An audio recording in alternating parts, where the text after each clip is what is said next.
Okay, well, welcome to the Enriching Gifts in Education call. This is Wednesday, July 22nd, and my name is Roderick at Wisconsin. I'm standing in for Dover, who had a unscheduled work commitment. So we are still excited because we have Ron this week. Ron is our formulator and the founder of Enriching Gifts International. And as you know, our mission is promoting health around the world, strengthening the body's immune system. And with that, Ron, I'm just excited for what you have to speak with us, because each and every week that we do this, I learn something new every time. So the floor is yours. Can you hear us?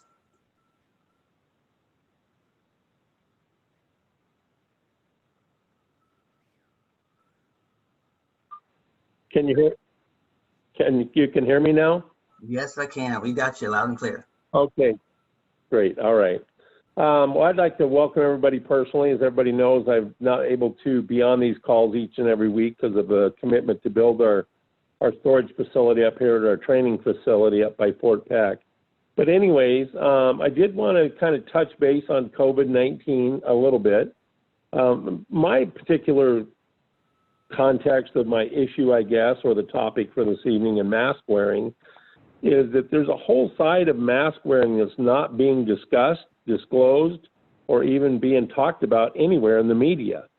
And that when you wear a mask, you're actually creating auto-intoxication in yourself.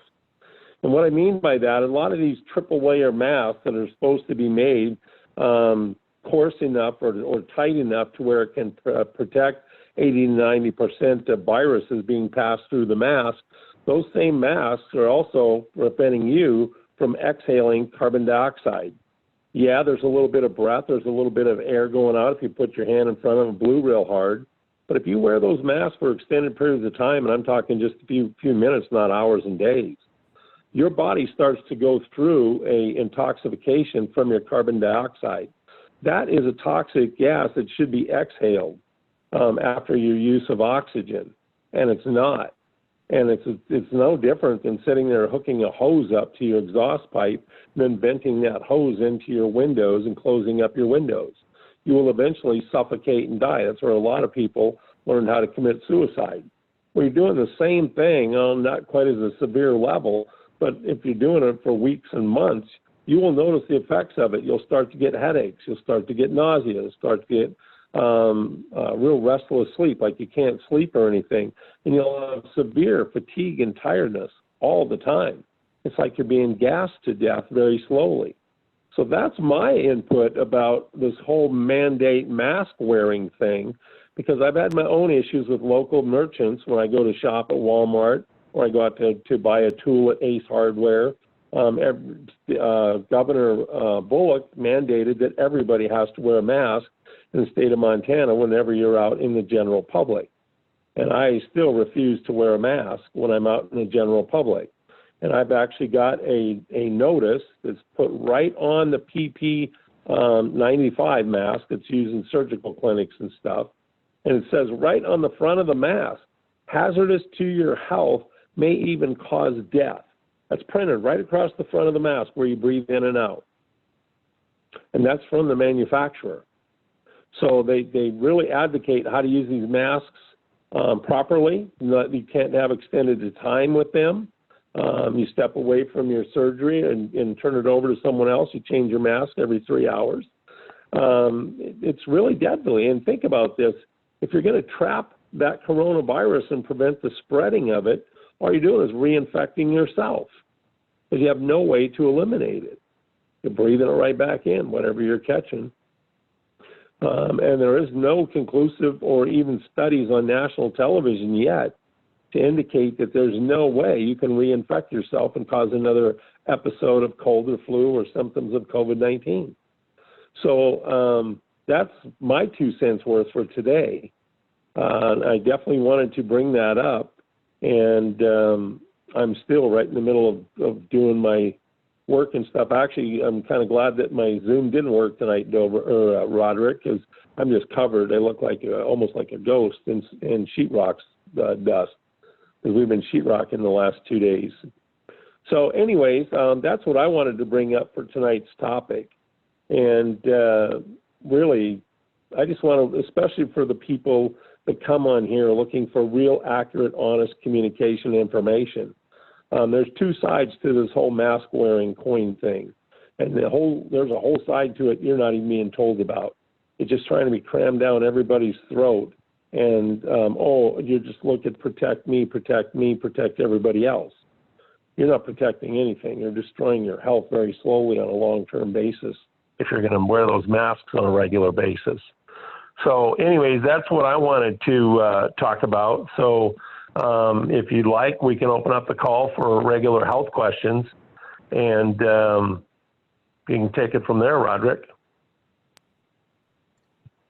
All right, thank you, Ron. That sounds good. I know you've been real busy, and I know a lot of people have been missing you. So if you have a question, please unmute yourself and go ahead and ask your question for Ron, or type it in the chat. Who would like to ask their first question? Hi, Ron. James here. Hey, James. How you going? Doing good. Busy as heck, but doing good. Great. Look, just the question I have is I have someone that's in hospital with Lyme's disease. They were bitten by a spider. And I guess I wanted to ask you, what would be the best course of action to help this person recover? Well, I'll tell you, Lyme's is whether it's by a spider, and here in America it's more commonly spread by a deer tick, but it can be spread by more than just a tick. Spiders are common, wolf spiders. I'm not sure what kind of spider bit them, but there's a lot of different arachnids that carry that bacteria. So the one thing is, it's really hard, because if it really is Lyme's, there's so many different inflammation symptoms associated with that. First place is, I would not reject an antibiotic. That's the first thing. Don't be afraid to get a real strong antibiotic by your doctor. He's probably going to recommend that. If not, do it, probably even without you even noticing it. But it is important to get that bacteria under control, especially within the first few days of being aware that you're bit. How long has that person been in the hospital? I believe it's been over a week. So, yeah, that was my last. It was just over a week. So very recently. Yeah, she was put very on recently. Go ahead. Yeah, I was going to say she's been put on a drip. So, yeah, obviously it's intravenous situation there. So, yeah, I guess it's about, what could she do with her immunity, her recovery? Well, you just said it right there. The immune system, that's what's going to help her recover. The antibiotics are very short-term, application to try to get it under control, but only your immune system is going to get rid of it. Drugs won't get rid of Lyme's or any other disease or illness. They'll just slow it down by trying to kill it off a little bit. But bacteria, that kind of bacteria can grow. It becomes bloodborne very easily and travels throughout the body. And that's why there's so many different symptoms associated with Lyme's disease. So the first thing I tell you is clean up the blood. Whatever immune system you do have, make sure that it's not being inhibited by all kinds of undigested, sticky meat, flesh from your diet in there and stuff. Because just taking my digestive enzyme formula in clinical trials, and this goes all the way back to 1990. This is over 30 years ago. We did a clinical trial about the increase in activity of the immune system cells, and specifically T lymphocytes. Those are the cells that destroy the infected cells of the body, whether it's cancer, whether it's Lyme, whether it's anything else, whether it's viruses like COVID. They'll literally dissolve the entire human cell, not just the environment of the cell, but the actual cell itself. And just within an hour after taking 3 of the plant 270 count enzymes, the full dose, within 1 hour you can increase your immune system activity by as much as 1,325% more active. So that's the first thing, get on the plant enzymes. Second thing is get on the Steromax. Hopefully we still have some on the internet and available to have access to that. Because I know we're running really low, and I just got a call today from manufacturing. One of my raw materials didn't pass as the ingredients to encapsulate today, so that's pushed back by another 3 weeks before I'll get that in. So that looks like mid-August to late August now instead of July the 24th.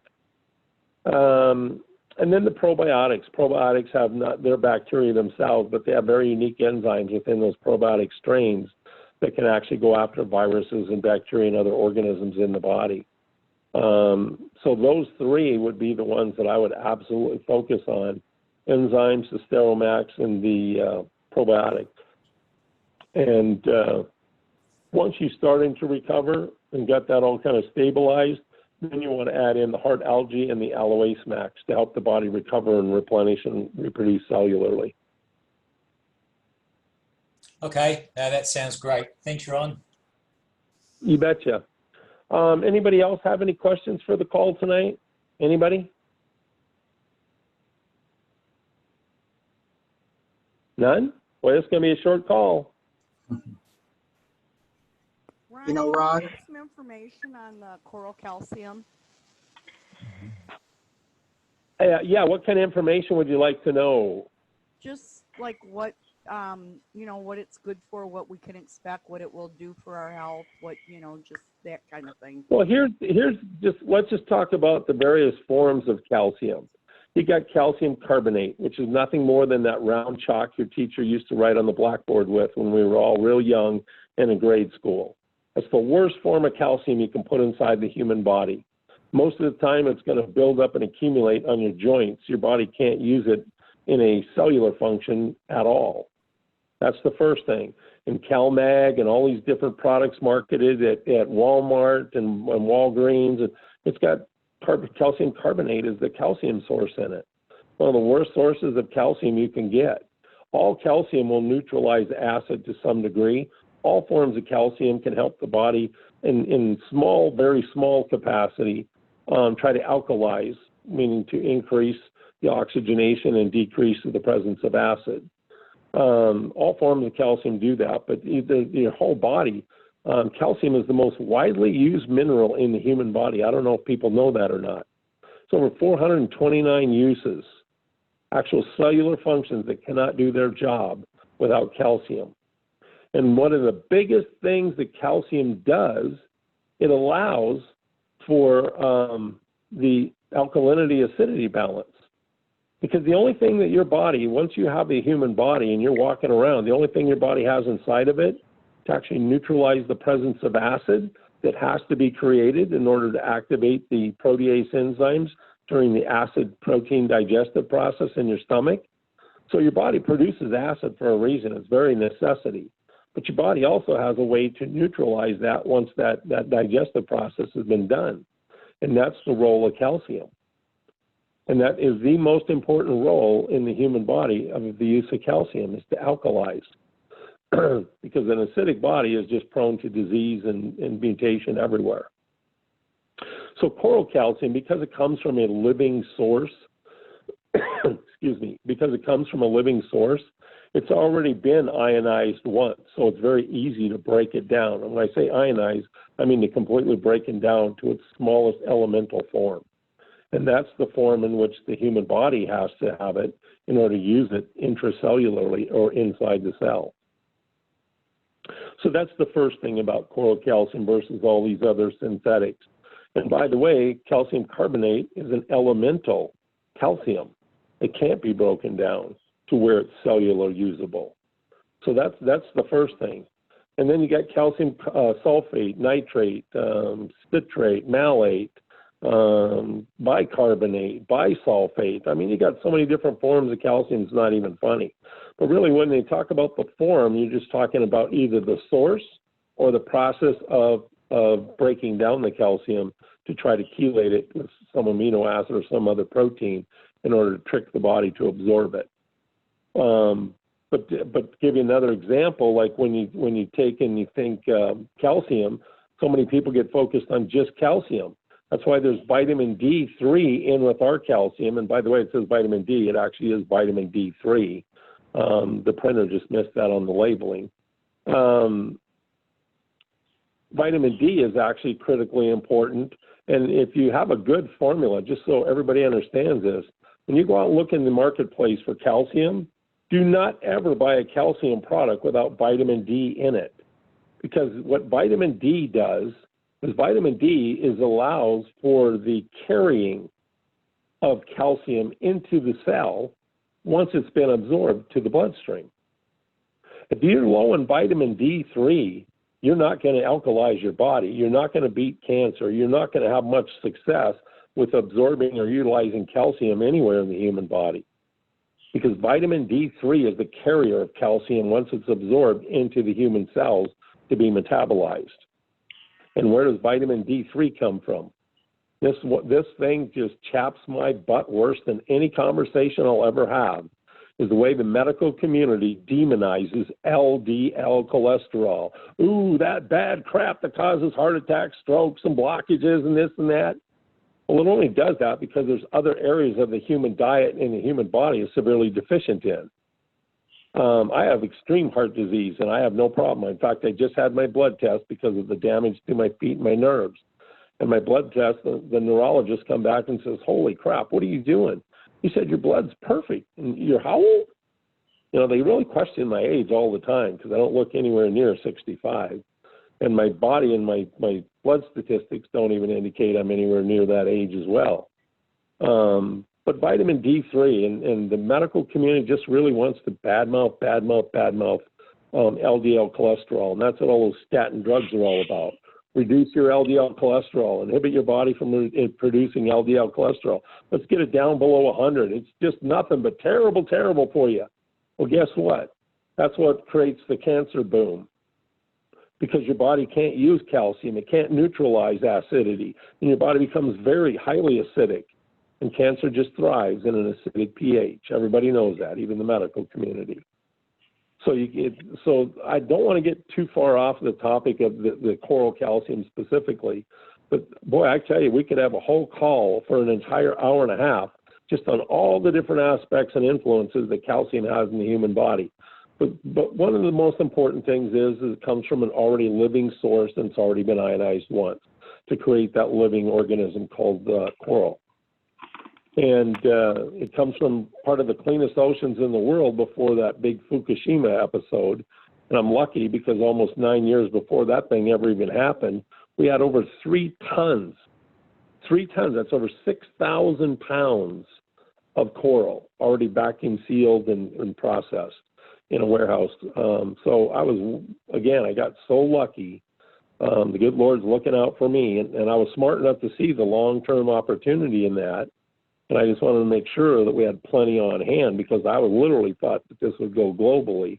And we pulled back from giving it to the big network marketing companies and stuff. And again, just dumb luck. I seem to be a very lucky guy in a lot of different aspects of my life over the last 30 years. But anyway, so that's the most significant part of the coral calcium. It's very easily ionized with the acid from the hydrochloric acid. It's very easily absorbed, and it also has the vitamin D3 right in the formula. To where it's absorbed, now it's actually utilized at the cellular level because of vitamin D. And that's where a lot of people really fall down. They start taking all these calcium supplements, but there's no vitamin D3 in it, or the vitamin D3 they have is very, very low amount. Is there ionic minerals in the coral calcium? Everything is ionized. Absolutely. There's tons of minerals. In fact, the oceans have one more mineral than the entire human body put together. There's about 78 beneficial minerals in the human body. And there's over, 80? I think it's 93 minerals that are actually found in salt water.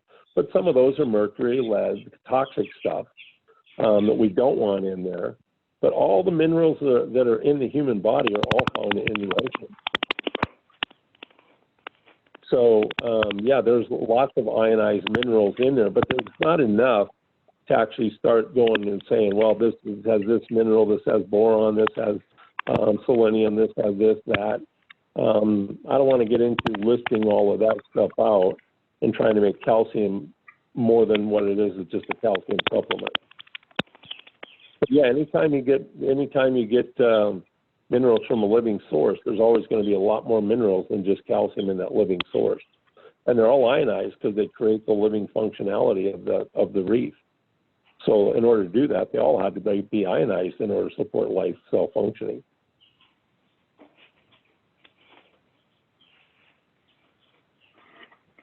Did you have any other questions about that? No, that was good. I couldn't unmute myself because the okay. Whoever's in charge was showing us on Right, the screen. right. Okay, but Okay. could you just real quick, what's your recommendation for a good magnesium supplement that your body easily uses? Well, again, magnesium is kind of like one of those. It's not as complicated as calcium, and it doesn't come in nearly as many varieties as calcium does. There's really only about three sources of magnesium, and they're all three fairly easily absorbed and utilized by the human body. I mean, that's the magnesium really doesn't matter really where it comes from. Like I said, there's only 2-3 sources of it, and all three sources are fairly easily managed by the human body or absorbed and utilized. Okay, thank you. Anybody else have any questions real quick on the phone? Anybody? I have a question. This is Linda. Yeah. Someone asked me about the amino acids. She's taking it for heavy metals. How long should she be on them? Probably until she gets a blood test that says she's no longer high in heavy metals. Oh, okay. Because it's not going to chelate out everything all at once. Your body has a great way of hiding toxic metals. Normally they're found inside of brain cells or other vital organs. And in order for anything to pass through brain cells or the blood-brain barrier, it's very, very difficult. The inner brain on the inside of the blood-brain barrier is very, very selective and hard to pass. One of the very few things that will pass through that is amino acids, because the brain functions from amino acids and sugar, basically. You don't need proteins and all that other stuff, just fundamental amino acids, but they need to be fully digested where they'll easily cross the brain barrier to help maintain and develop the tissues of the brain. So I would just say just stay on them until you get another blood test and find that your toxic metals have gone way down. Mm-hmm. And how much should you take for that? Like 2 a day or? Yeah, 2 to 3 a day. I tell you, the 6 a day, unless you're an athlete and stuff, that's really too much for most people. They get nauseated and stuff in their tummy. So I just tell people take a couple in the morning, a couple at night. 4 a day is more than enough for most people. Okay, that's good. Thank you. You betcha. Anybody else have any questions real quick? Anybody?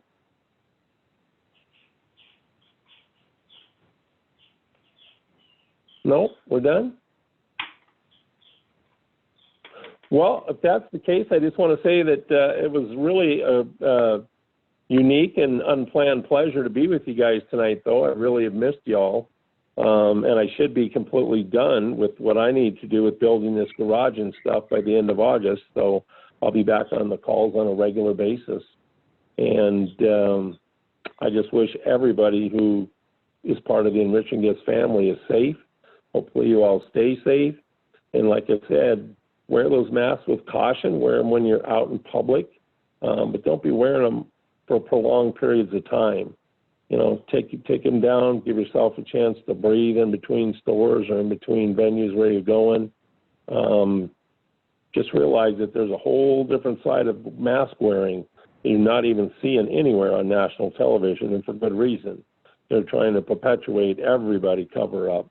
out of this fear hysteria crap that's going on in national media and that COVID-19 virus. It is dangerous. It is very contagious. But at the same time, when we talked about wearing a mask to protect others, you got to wear a mask to protect you. And when you start wearing that mask, you're not protecting yourself anymore. You're the one that now is going to start the suffering process. So don't be so worried about what you may or may not give to somebody else. 5-6 feet away, they can't get it anyway. So unless you're within 6 feet of somebody in a real heavily crowded public place, avoid wearing your mask at all costs unless you absolutely have to. Because there's all kinds of documentaries all over the internet, and I'm smart enough to remember that from basic biology in my senior class. We had talked about painter's masks at that time way back when from insulation and paint fumes and all that kind of stuff and everything. And that's when the whole issue of toxification came up. So I'll end the call there, Roderick, unless you have something else you want to end with. But I just want to say everybody stay safe, and it was great talking to you again finally. Yes, thank you very much, Ron. And just incidentally, I know that you have a commitment immediately following this, so there will be no leadership call this evening. So we will see you all next week, and have a great night. And thank you very much, everyone. All right. Thanks, everybody. Thank Good night. you. Yep.